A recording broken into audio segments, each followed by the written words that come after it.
नमस्कार दोस्तों, पीएलटिक्स में आपका बहुत बहुत स्वागत है। दोस्तों आज की इस क्लास में सीटेट मैथ एंड साइंस का प्रीवियस ईयर का क्वेश्चन पेपर लेकर आया हूं और इस क्वेश्चन पेपर के अंतर्गत हम लोग सीडीपी के 30 क्वेश्चंस को सॉल्व करेंगे।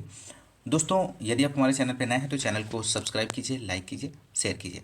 दोस्तों इस चैनल के माध्यम से आपको सीटेट 2024 की प्रिपरेशन कराई जा रही है और ये क्वेश्चन पेपर आपको 2023 ऑनलाइन परीक्षा में पूछे गए क्वेश्चन पेपर का सॉल्व कराया जा रहा है इस चैनल के माध्यम से। तो आप लोग इस चैनल के माध्यम से प्रैक्टिस कर सकते हैं। ज़्यादा से ज़्यादा आप प्रैक्टिस करेंगे उतना ही आपका जो स्कोर बेहतर रहेगा दोस्तों। तो आप लोग प्रैक्टिस करना मत भूलिए क्योंकि एग्ज़ाम के लिए समय बहुत कम बचा है। तो आइए शुरू करते हैं इस क्वेश्चन पेपर के क्वेश्चन नंबर यहाँ पर फर्स्ट से। तो क्वेश्चन नंबर फर्स्ट है सीडीपी का। एक बच्चे की वृद्धि और विकास निम्नलिखित में से कौन से कारकों द्वारा प्रभावित होता है? तो यहाँ पर आपको बताना है। पहला ऑप्शन दिया गया है परवरिश की शैलियाँ, अनुवांशिक ढांचा संरचना, विद्यालयी अनुभव, व्यक्तिगत रुचि। तो इस क्वेश्चन का राइट आंसर आपको देना है। तो राइट आंसर जो होगा ऑप्शन डी हो जाएगा। पहला, दूसरा, तीसरा और चौथा ऑप्शन इसका सही जवाब बनेगा। यानी कि ये सभी क्वेश्चंस के जो ऑप्शंस दिए गए हैं ये सभी सही हैं। वृद्धि और विकास अनुवांशिकता या अनुवांशिक संगठन और पर्यावरणीय कारकों सभी अन्योन्याश्रित के बीच एक जटिल संतुलन द्वारा नियमित होते हैं और अनुवांशिकता वृद्धि और विकास की सीमा को निर्धारित करती है जो संभव है, लेकिन पर्यावरण उस स्थिति को निर्धारित करता है जिसमें क्षमता हासिल की जाती है। एक बच्चे की वृद्धि और विकास निम्न कारकों द्वारा प्रभावित होती है। पहला, परवरिश की शैलियाँ, अनुवांशिक ढांचा संरचना, विद्यालयी अनुभव और व्यक्तिगत रुचि। नेक्स्ट क्वेश्चन की यहाँ पर हम बात करेंगे। क्वेश्चन नंबर सेकंड है, बच्चों में विकासात्मक परिवर्तन सभी संस्कृतियों में सार्वभौमिक समान गति से होते हैं क्या? ऑप्शन बी है एक आयामी और रैखिक है, अनुवांशिक वंशानुगत और पर्यावरणीय कारकों के बीच एक अंतः क्रिया है। ऑप्शन डी है अपवर्तनीय है और पैर की अंगुली से सिर तक आगे बढ़ते हैं। तो इस क्वेश्चन का यहाँ पे जो राइट आंसर होगा दोस्तों ऑप्शन सी हो जाएगा। वंशानुगत और पर्यावरणीय कारकों के बीच एक जटिल अंतः क्रिया है। अगला क्वेश्चन नंबर यहाँ पर थर्ड दिया गया है। अभिकथन ए है, सभी संस्कृतियों में बच्चे एक ही उम्र में एक ही तरीके से विकास के चरणों से गुजरते हैं। ऑप्शन यहाँ पर तर्क आर दिया गया है, बचपन सार्वभौमिक और एक आयामी होता है। तो सही विकल्प का चुनाव करना है। तो राइट आंसर जो होगा यहाँ पर ऑप्शन डी हो जाएगा। ए और आर दोनों गलत हैं। नेक्स्ट क्वेश्चन चौथा है यहाँ पर, अभिकथन ए है, सामाजिकरण स्कूल में ही होता है जब बच्चे स्कूल जाना शुरू करते हैं। और तर्क दिया गया है, स्कूल द्वितीय सामाजिकरण की एकमात्र संस्था है। सही विकल्प का चुनाव करें। क्वेश्चन नंबर 4 का यहाँ पर जो राइट आंसर बनेगा दोस्तों ऑप्शन डी हो जाएगा। ए और आर दोनों गलत हैं। अगला क्वेश्चन नंबर 5 है, सीमा अपनी मम्मी की आज्ञा के बिना रसोई से मिठाई खाने में डरती है। उसे लगता है कि मम्मी को पता लगने पर उसे सजा मिलेगी। कोहलबर्ग के नैतिक सिद्धांतों के अनुसार सीमा किस स्तर पर है? ऑप्शन बी यहाँ पे राइट आंसर हो जाएगा, पूर्व पारंपरिक स्तर इस क्वेश्चन का सही जवाब बनेगा। अगला क्वेश्चन नंबर 6 है, जीन पियाजे के अनुसार संज्ञानात्मक विकास किस प्रक्रिया द्वारा सुगम होता है? तो राइट आंसर जो 6 का बनेगा ऑप्शन ए हो जाएगा, अनुकूलन एडाप्टेशन के द्वारा। नेक्स्ट क्वेश्चन नंबर 7 है, जीन पियाजे द्वारा प्रस्तावित विशेषताओं के साथ चरणों की सही सुमेलित जोड़ी चुनें। तो क्वेश्चन नंबर 7 का आंसर आपको देना है। तो राइट आंसर जो होगा ऑप्शन डी हो जाएगा दोस्तों, डी, अमूर्त संक्रियात्मक अवस्था, परिकल्पित निगमनात्मक। नेक्स्ट क्वेश्चन नंबर 8 है, लीव वाइगोस्की के अनुसार बच्चों को सीखने में सक्षम बनाने के लिए इनमें से कौन से कारक की महत्वपूर्ण भूमिका है? तो राइट आंसर जो होगा ऑप्शन ए इसका सही जवाब बनेगा, डायलॉग, संवाद। नेक्स्ट क्वेश्चन नंबर 9, निम्नलिखित में से किस मनोवैज्ञानिक ने प्रतिपादित किया कि अंतःक्रिया की बच्चे के भाषिक विकास में बहुत महत्वपूर्ण भूमिका है? तो 9 का जो आंसर हो जाएगा option B, Lev Vygotsky. Next question number 10 यहाँ पर है, तार्किक गणितीय बुद्धि की क्षमताओं में क्या शामिल है? आपको बताना है यहाँ पर ऑप्शन दिए गए ऑप्शंस में से। तो राइट जो आंसर होगा ऑप्शन डी हो जाएगा, पूर्व ज्ञान के आधार पर वर्गीकरण करना, पैटर्न पहचाना, विचारों के बीच संबंध बनाना, इसका सही जवाब हो जाएगा। क्वेश्चन नंबर 11 है यहाँ पर, अभिकथन ए दिया गया है, किशोरों की जेंडर भूमिकाओं और रूढ़िवादियों के प्रति दृष्टिकोण और मूल्यों को निर्धारित करने में विज्ञान और फिल्में एक बड़ा प्रभाव डालती हैं। तर्क आर दिया है, मीडिया सामाजिकरण की एक शक्तिशाली प्राथमिक संस्था है। तो क्वेश्चन नंबर 11 का जो राइट आंसर होगा ऑप्शन ए हो जाएगा दोस्तों। यहाँ पर ए और आर दोनों सही हैं और ए की आर सही व्याख्या करता है।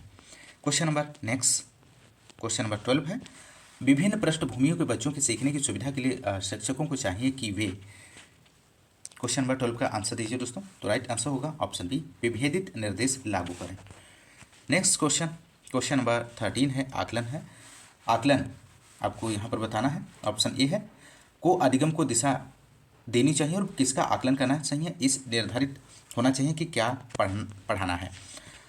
बी ऑप्शन है, को सीखने से नहीं जोड़ा जाना चाहिए क्योंकि दोनों अलग अलग प्रक्रियाएं हैं। ऑप्शन सी दिया गया है, को बच्चों को समान क्षमता समूहों, धीमे सीखने वाले बुद्धिमान बच्चों के पृथक समूह बनाने के लिए इस्तेमाल किया जाना चाहिए।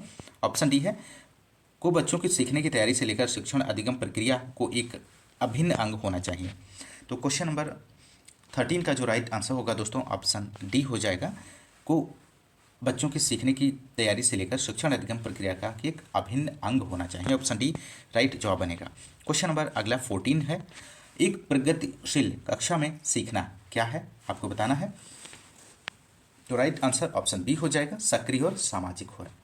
जॉन डीवी एक अमेरिकी दार्शनिक ने प्रगतिशील शिक्षा की अवधारणा का प्रस्ताव दिया था, जो इस बात पर जोर देता है कि शिक्षण केवल प्रायोगिक दृष्टिकोण से होता है, इसलिए छात्रों को अनुकूलन और अधिगम हेतु अपने वातावरण के साथ बातचीत करनी है। प्रगतिशील कक्षा के प्राथमिक विशेषताओं की बात करें तो एक प्रगतिशील कक्षा में अधिगम एक सामाजिक और सक्रिय प्रक्रिया है, क्योंकि प्रगतिशील शिक्षा इस बात पर जोर देती है कि ज्ञान प्रत्यय अनुभव और शिक्षकों और साथियों की सक्रिय एवं सहयोग से उत्पन्न होता है। तो राइट आंसर ऑप्शन बी हो जाएगा इस क्वेश्चन का। बढ़ते हैं अगले क्वेश्चन की ओर। 15 क्वेश्चन नंबर अभिकथन है, शिक्षकों को बच्चों के मूल्यांकन के लिए मानकीकृत पाठ्यक्रम और प्रक्रियाओं का पालन करना चाहिए। तर्क दिया गया है, समावेशी शिक्षा का उद्देश्य मतभेदों को खारिज कर सभी को समान बनाने की दिशा में काम करना। सही विकल्प का चुनाव करें। तो क्वेश्चन नंबर 15 का जो राइट आंसर होगा दोस्तों ऑप्शन डी हो जाएगा, ए और आर दोनों गलत हैं। नेक्स्ट क्वेश्चन, क्वेश्चन नंबर 16, जब विशिष्ट आवश्यकता वाले बच्चे एक समावेशी कक्षा में प्रवेश लेते हैं तो निम्न में से कौन सा कथन सही होगा। नीचे आपके ऑप्शंस दिए गए हैं, तो आप इसका सही आंसर बता सकते हैं। तो राइट आंसर जो होगा 16 का ऑप्शन बी हो जाएगा। थर्ड और फोर्थ ऑप्शन जो है इस क्वेश्चन का सही जवाब बनेगा। थर्ड और फोर्थ, यहाँ पर थर्ड है, शिक्षकों को शिक्षण की पद्धतियों में बदलाव की आवश्यकता है, और फोर्थ है ऑप्शन, इससे सभी बच्चों के साथ कार्य करने की क्षमता व अलग अलग दृष्टिकोण को तुरंत करने का कौशल तुल्य करने के कौशल सुदृढ़ होते हैं। अगला क्वेश्चन, क्वेश्चन नंबर यहाँ पर 17 की बात करेंगे। प्रतिभाशाली अधिगमकर्ताओं के संदर्भ में लीक से हटकर सोचने का इस्तेमाल किसके लिए किया जाता है, आउट ऑफ द बॉक्स। ध्यान रखिएगा, आउट ऑफ द बॉक्स। तो राइट आंसर जो होगा यहाँ पर ऑप्शन डी, अपसारी सोच, इसका सही जवाब बनेगा। प्रतिभाशाली अधिगमकर्ताओं के संदर्भ में लीक में हटकर सोचने का इस्तेमाल अपसारी सोच के लिए किया जाता है। प्रतिभाशाली शिक्षार्थी स्वाभाविक रूप से एक विशिष्ट क्षेत्र के सामान्य मानसिक क्षमता या प्रतिभा के उच्च स्तर के धनी होते हैं और ज्ञान भी प्राप्त करते हैं। वे समान आयु, अनुभव और पर्यावरण के अन्य लोगों की तुलना में उच्च स्तर पर प्रदर्शन करने की क्षमता रखते हैं, और इसके अलावा उनके पास अपसारी चिंतन होता है। अपसारी चिंतन वाले शिक्षार्थी संवेदनशील होते हैं और विभिन्न दृष्टिकोण से चीज़ों को देखने में सक्षम होते हैं। तो क्वेश्चन नंबर 18 है यहाँ पर, शिक्षा में समावेशन का क्या अर्थ है दोस्तों, वह आपको बताना है। तो राइट आंसर हो जाएगा ऑप्शन बी, सभी बच्चों को गुणवत्तापूर्ण शिक्षा का प्रावधान। नेक्स्ट क्वेश्चन, क्वेश्चन नंबर 19 है, पठन वैकल्य मुख्यतः किसमें चुनौतियों से संबंधित है। तो राइट आंसर ऑप्शन बी हो जाएगा। यहाँ पर क्वेश्चन नंबर 19 का जो आंसर होगा दोस्तों ऑप्शन बी बनेगा, रीडिंग पढ़ने से संबंधित है। नेक्स्ट क्वेश्चन 20 है यहाँ पर, निम्नलिखित में से कौन समावेशी कक्षाओं की विशेषता नहीं है। तो क्वेश्चन नंबर 20 का 9 जो आंसर होगा ऑप्शन डी हो जाएगा दोस्तों, मानकीकृत निर्देश, इसका सही जवाब बनेगा। क्वेश्चन नंबर 21 है, माध्यमिक स्कूलों में शिक्षकों को क्या करना चाहिए। तो राइट आंसर जो होगा ऑप्शन डी बनेगा यहाँ पर, सीखना कि कैसे सीखते हैं को प्रोत्साहित करना चाहिए। नेक्स्ट क्वेश्चन, क्वेश्चन नंबर 22 है, अधिगम के सामाजिक सांस्कृतिक सिद्धांत जानकारी के स्मरण पर जोर देते हैं, प्रमुख रूप से शिक्षक की निर्देश की भूमिका पर जोर देते हैं, और सी ऑप्शन है, सीखने में सामाजिक संदर्भ की भूमिका को अहम मानते हैं और पुनर्बलन व सजा के इस्तेमाल को प्रतिपादित करते हैं।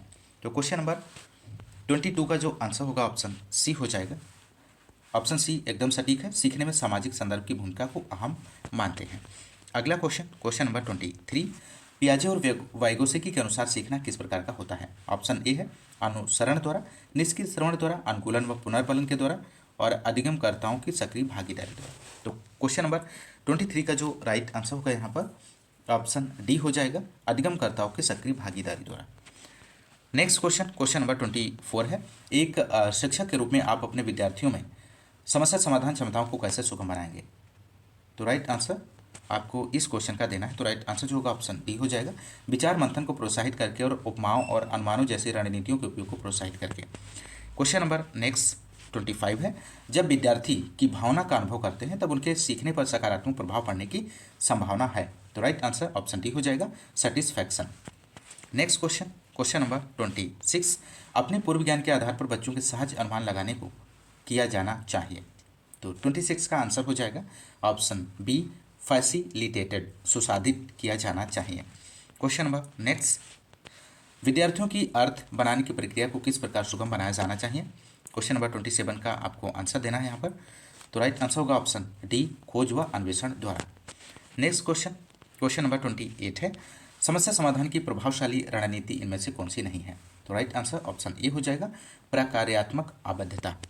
नेक्स्ट 29 यहाँ पर क्वेश्चन नंबर है, एक सामाजिक रचनावादी कक्ष में सीखना सीखने निष्क्रिय रूप से होता है का स्वरूप सामाजिक होता है, पाठ्यपुस्तक केंद्रित होता है, परीक्षा केंद्रित होता है। तो 29 का जो आंसर होगा ऑप्शन बी का स्वरूप सामाजिक होता है, एज ए सोशल कैरेक्टर। अगला क्वेश्चन और अंतिम क्वेश्चन है इस क्वेश्चन पेपर का, निम्न में से कौन सा कारक बच्चों की विफलता के लिए जिम्मेदार है? तो 30 का आंसर जो होगा दोस्तों यहाँ पर ऑप्शन डी हो जाएगा, पाठ्यचर्या का मानकीकरण, इसका सही जवाब बनेगा। तो दोस्तों ये रहे CDP के 30 क्वेश्चंस को आपने इस क्लास में सॉल्व किया। दोस्तों यदि आपको क्लास पसंद आ रही तो क्लास को ज़्यादा से ज़्यादा लाइक और शेयर करना मत भूलिएगा। और हाँ, यदि आप चैनल पे नए हैं तो चैनल को सब्सक्राइब ज़रूर कीजिएगा। और इसी तरह इस चैनल के माध्यम से आप प्रैक्टिस करते रहिए। मिलते हैं नेक्स्ट क्लास में, तब तक के लिए नमस्कार, जय हिंद, धन्यवाद।